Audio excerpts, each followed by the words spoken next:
Here's a highlight from a recent episode of Booked on Rock.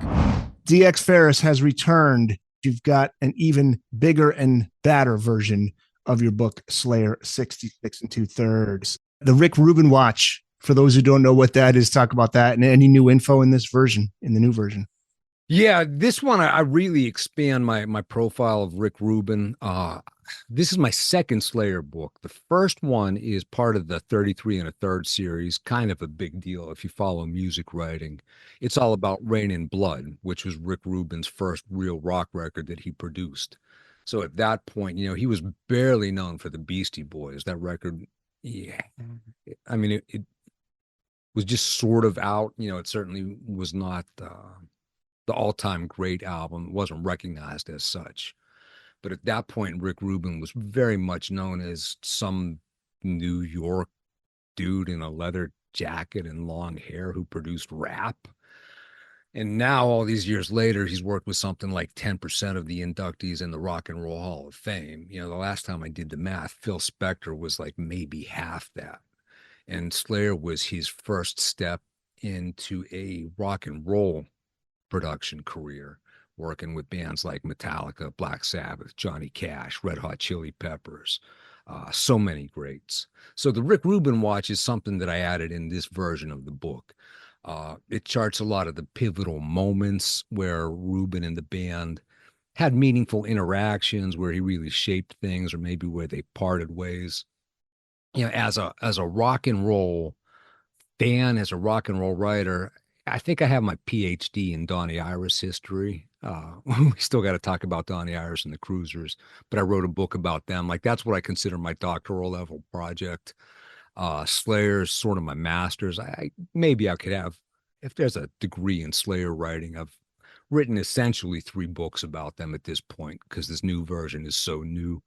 But I think my undergraduate focus, like my primary interview or my primary interest, in somebody that liked his music when I was a civilian and somebody that still likes his music as a professional. My primary undergraduate degree, if you will, is in what I call Rick Rubinology, the study of Rick Rubin. I'm big on, I've written a couple motivational books and how-to books, and I'm always interested in success. How do people become successful? How do they become big? How do they become iconic? How do they do things that buck conventional wisdom, and just learn to operate themselves? How can you be somebody like Rubin, who on one hand is so unconventional and on the other hand is so successful? He's a guy that started off producing Aerosmith and Run DMC, Beastie Boys, Slayer, and he would rise up to become the co-head of Columbia Records. He didn't really have a title with them. He's a Zen kind of guy who's chill and doesn't need to say, like, I'm the president.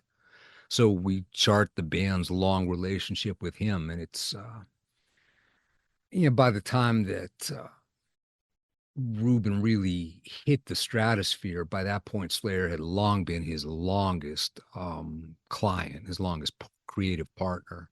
And eventually that ended. And that's a great story, too. Kind of sad, but, things have a lifespan, Eric. Yeah, those stories are interesting to me. I'd love to read more about. There's a couple projects that he was involved with that I would love to read more about, find out more about. One is there was a U2 project that he was part of, and that album never happened, although I think a lot of the songs ended up surfacing in various versions, if I'm remembering correctly. But the other one that's interesting is AC/DC, and he worked with them on the Ballbreaker album, I think, right? Right. That's the one. And what I find interesting there is Malcolm and Angus, they didn't have anything bad to say about him, but they just said it didn't click. Yeah, as I say in the book, interpersonal chemistry is a weird thing. Slayer is one of those bands that the first time they played together, it just instantly gelled for them. Like, this is us. This is what we do. Like, the 4 of us are exponentially larger than just the 4 of us alone.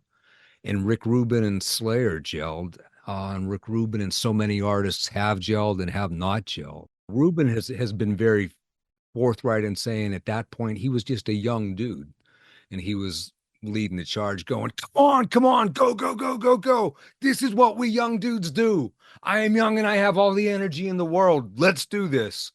And AC/DC at that point were a little bit older, and they prefer to just relax and, get 2 good takes in an afternoon. And Rubin wanted them to do like 17. Ah, Different work habits. so that album's solid. It's got some great songs on there. Yeah, absolutely. He's done some great work. He very much applied famously he applied the AC/DC sound and template to the Cult and to Danzig to change those bands and really affect how they sound.